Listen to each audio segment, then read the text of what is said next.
ذكر ابن الجوزي في كتابه مناقب الإمام أحمد أن أحمد بن حنبل رحمه الله سافر مرة إلى بلد من البلدان. العلماء في السابق أيها الأفاضل كانوا معروفين عند الناس بأسمائهم وكتبهم، لكن غير معروفين بأشكالهم.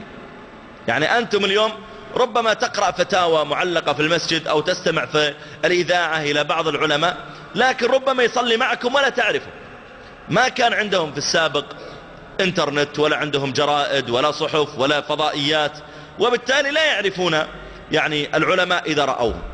فالإمام أحمد شهرته قد أطبقت الدنيا وانتشر ذكره، لكنه مع ذلك يرون في الشارع إذا خرج من بغداد ما يعرفون، ما يدرون هذا أحمد بن حنبل. فسافر مرة إلى بلد، فجاء وصلى العشاء، وضع رأسه لينام في المسجد. أقبل إليه الحارس قال له: قم اخرج من المسجد.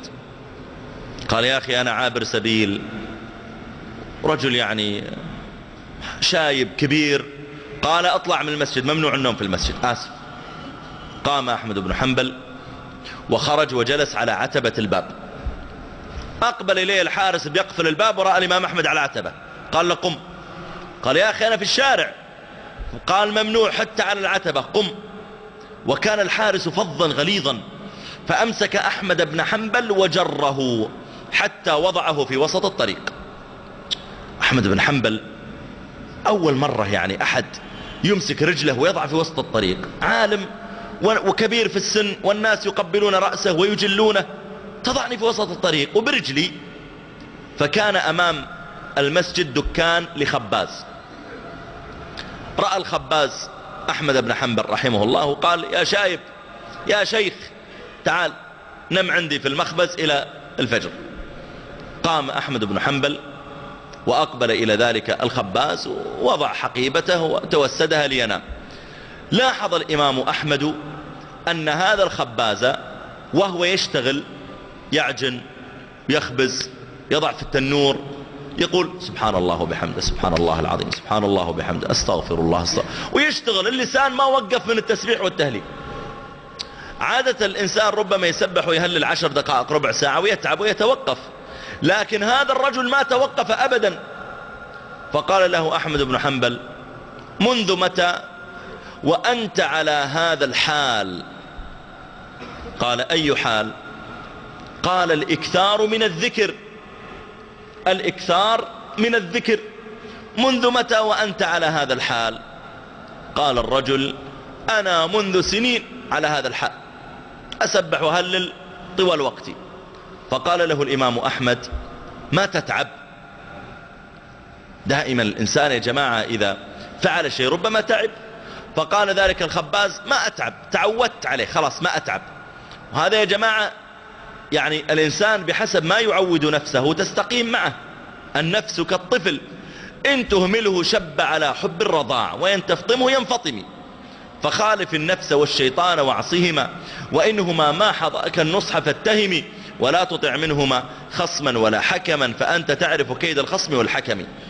فمثل الآن قائد السيارة اللي يقود السيارة ليموزين مثلا أجرة، تجد أن أول ما يبدأ الشغلة يتعب من أول ساعة ونص ساعتين قيادة، لكن بعدما يكمل سنة يسوق 12 ساعة خلاص ما يتعب. المدرس أول ما يبدأ يدرس ويقف حصة حصتين يتعب، لكن بعد ذلك يقف 6 حصص ما يتعب. النفس بمقدار ما تعودها.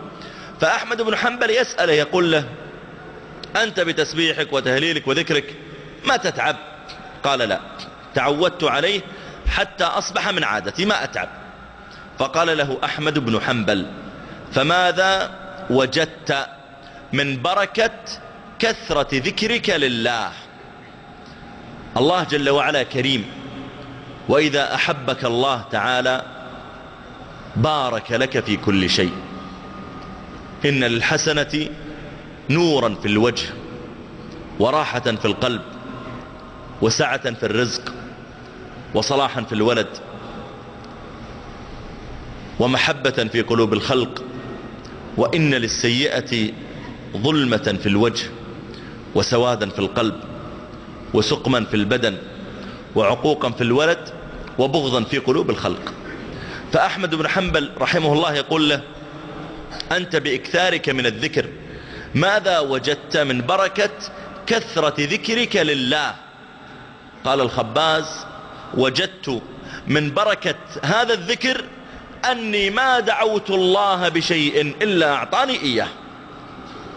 قال: سبحان الله، ما دعوت الله بشيء إلا أعطاك إياه؟ قال: نعم والله ما دعوت الله بشيء إلا أعطاني إياه، إلا شيئا واحدا لا أزال أنتظره.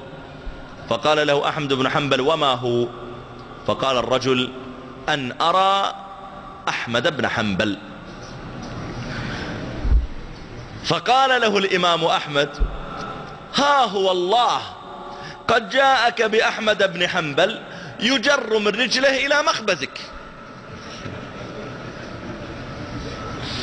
أثر ما طلعني من المسجد إلا تسبيحك وتهليلك. ها هو الله جاءك بأحمد بن حنبل يجر من رجله إلى مخبزك. فأقبل على الإمام أحمد وبجله، ويعني قام بحقه.